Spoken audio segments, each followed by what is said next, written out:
le sommeil, la qualité du sommeil, c'est essentiel pour le bien-être spirituel.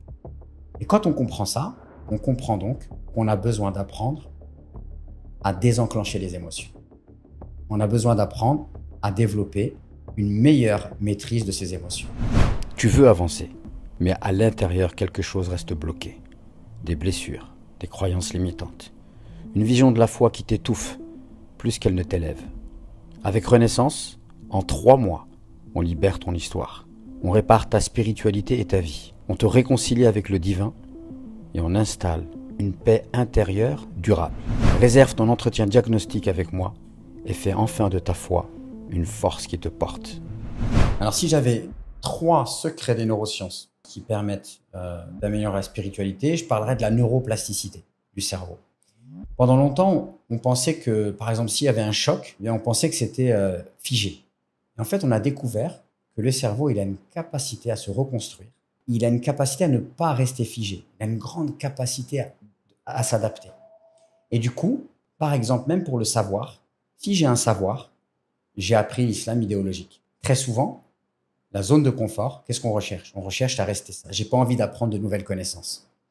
Or, plus je challenge ce que j'ai appris, je le confronte avec des idées contraires.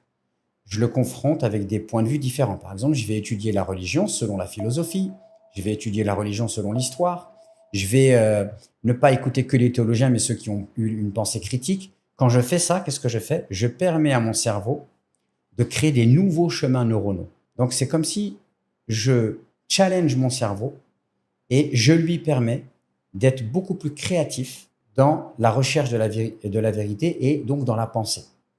Et donc, la neuroplasticité, eh bien, ça fait comprendre que plus tu te confrontes à des choses qui sont contradictoires, plus tu te confrontes à des nouvelles découvertes, à des nouvelles perspectives, à des nouveaux points de vue, et plus tu améliores la capacité de ton cerveau à être créatif et à produire une pensée qui soit beaucoup plus riche.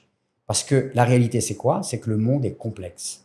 Le monde, aujourd'hui, avec les nouvelles technologies, est de plus en plus complexe. Et donc, un cerveau qui fonctionne bien, c'est un cerveau qui est entraîné et qui est challengé tous les jours pour affronter cette complexité. Et le problème, c'est que l'éducation que nous, on a reçue, elle date de plusieurs siècles. Et donc, c'est une éducation qui est figée. C'est-à-dire que tu dois apprendre par cœur. Tu n'as même pas besoin de comprendre, tu as juste besoin de répéter. Cette manière de penser le monde, cette manière de penser la pédagogie, l'enseignement, l'apprentissage est complètement dépassée. Aujourd'hui, on a besoin d'être créatif, on a besoin de se confronter à des opinions diverses. Et la neuroplasticité, justement, le fait de travailler sa neuroplasticité, je pense que c'est l'une des voies qui permet de grandir spirituellement.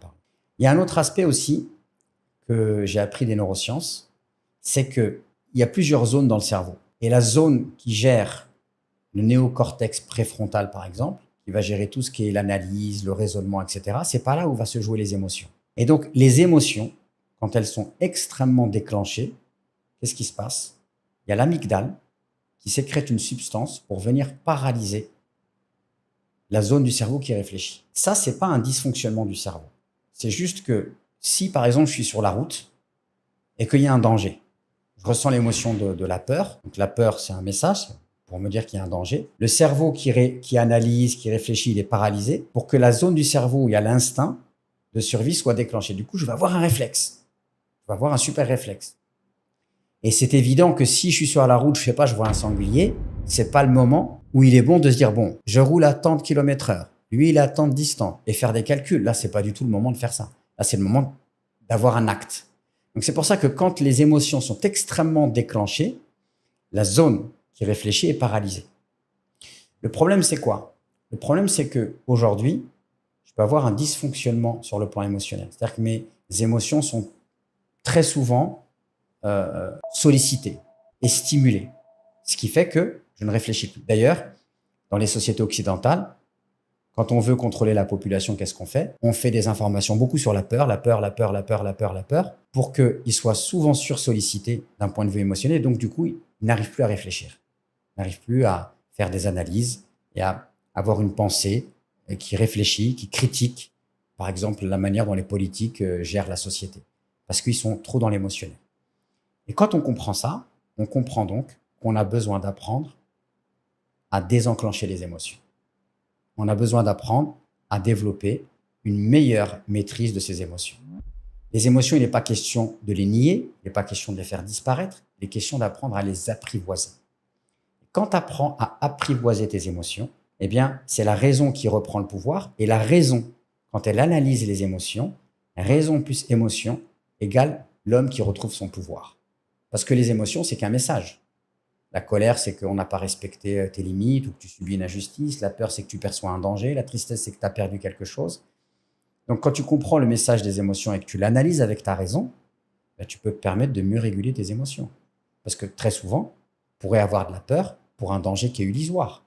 On pourrait être en colère et en vérité, on n'a pas été injuste envers nous. C'est nous qui percevons cela pour des raisons qui nous sont propres. Et donc ça, c'est un des points que j'ai appris par les neurosciences, c'est que lorsqu'on arrive à retrouver la maîtrise de ses émotions, eh bien, on devient beaucoup plus lucide et donc le cheminement spirituel se fait de manière beaucoup plus qualitative. Et l'une des dernières choses que j'ai appris sur les neurosciences, c'est que plus tu améliores la qualité de ton sommeil, et plus ton cerveau il est fluide, plus il travaille mieux. Et donc même pour les pratiques rituelles, par exemple, ou pour ta capacité à méditer, ta capacité à maîtriser tes émotions, ta capacité à créer en toi un bien-être profond, eh bien, vont être facilités si tu as une qualité de sommeil. Par contre, tu as beau lire tous les livres de spiritualité, tu as beau faire toutes les pratiques que tu veux, si ton sommeil n'est pas qualitatif, tu vas vers l'épuisement.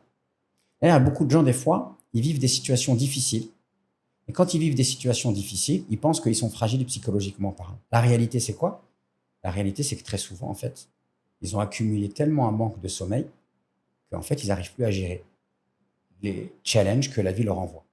Je vous invite d'ailleurs vous-même à méditer. Peut-être que des fois, dans votre vie, vous avez vécu des moments difficiles. Eh bien, rappelez-vous, est-ce que pendant cette période-là, vous aviez un bon sommeil ou pas? Donc, le sommeil, la qualité du sommeil, c'est essentiel pour le bien-être spirituel.